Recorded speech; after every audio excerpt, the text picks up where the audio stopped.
নমস্কার সবাইকে, আমি চম্পা। আমার নতুন আরও একটা ভিডিওতে তোমাদের সবাইকে স্বাগত জানাই। আজকে আমি রান্না করব কাঁকরোলের পুর ভরা রসা। স্কিপ না করে আমার পুরো ভিডিওটাই দেখো, আশা করি তোমাদের ভালো লাগবে।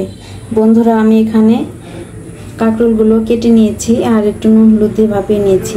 আর কাঁকরোলের ভিতরের যে খোসাগুলো হয় সেগুলো আমি এখন মিক্সিতে দিয়ে বেটে নেব। বীজগুলো দিয়ে দিলাম,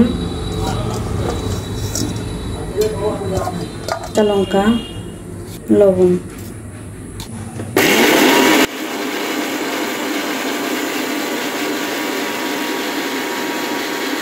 আমি এখন কড়াই বসিয়ে দিয়েছি, কড়াই গরম হয়ে গেছে। প্রথমে দিয়ে দেব তেল, ফোড়নে দিব সামান্য একটু কালো জিরে। এখন আমি ব্লেন্ড করা বীজগুলো দিয়ে দিব।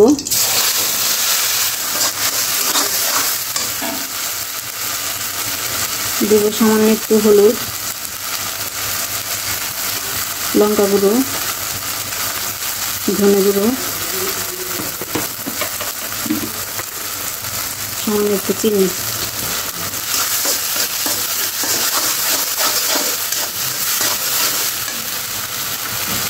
আমি এখানে একটু ছানা বানিয়ে নিয়েছি, ছানার কিশমিশগুলো দিয়ে দিব।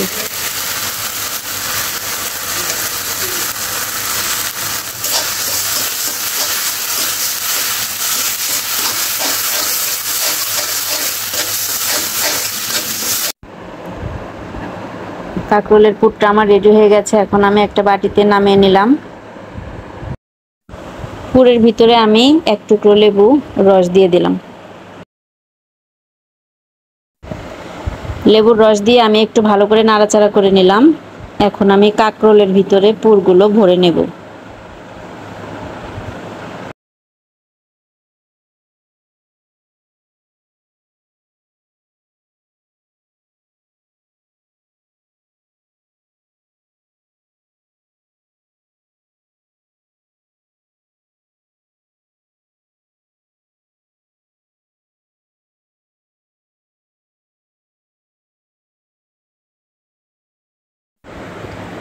সবগুলো কাঁকরোলে আমি পুরগুলো ভরে নিয়েছি। এখন আমি ভেজে নেব। তার জন্য আমি কড়াইতে দিয়ে দিচ্ছি সাদা তেল।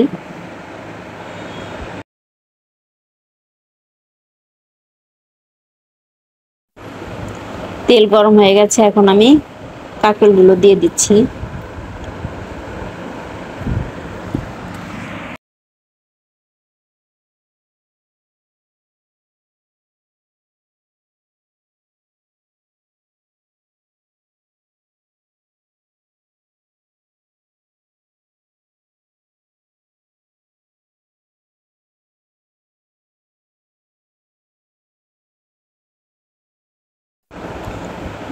এখন আমি একটা মশলা বানিয়ে নিচ্ছি।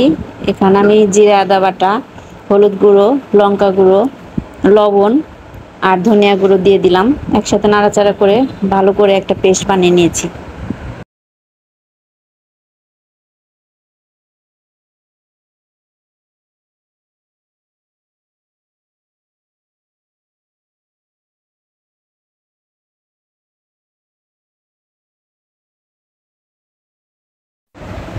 দেখতে পাচ্ছ বন্ধুরা, কাঁকরোলগুলো খুব সুন্দর করে আমি ভেজে নিয়েছি। এখন আমি তুলে নিচ্ছি।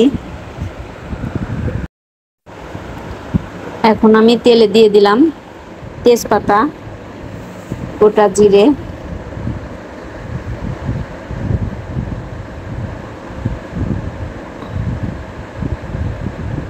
আর সব মশলাও আমি একসঙ্গে দিয়ে দিলাম। ভালো করে নাড়াচাড়া করে কষিয়ে নেব। এখন আমি দিয়ে দিব কয়েকটা চেরা কাঁচা লঙ্কা আর 1 কাপ গরুর দুধ। তোমরা চাইলে গুঁড়ো দুধও জলে গুলে দিতে পারো। আর পরিমাণ মতো আরেকটু জল দিয়ে দিলাম আমি।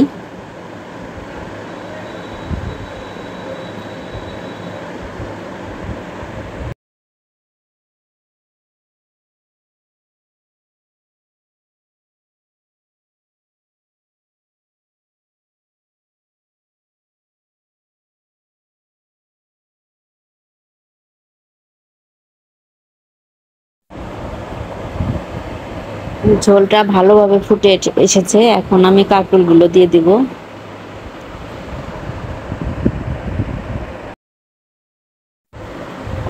রান্নাটা আমার শেষের দিকেই। এখন আমি এতে দিয়ে দিব ভাজা জিরে গুঁড়ো, গরম মশলা গুঁড়ো আর 1 চামচ পরিমাণ ঘি। ভালো করে নাড়াচাড়া করে আমি এখন নামিয়ে নিয়েছি। ভিডিওটা আমি এখানেই শেষ করছি। তোমাদের কেমন লাগলো আমাকে কমেন্ট করে জানিও।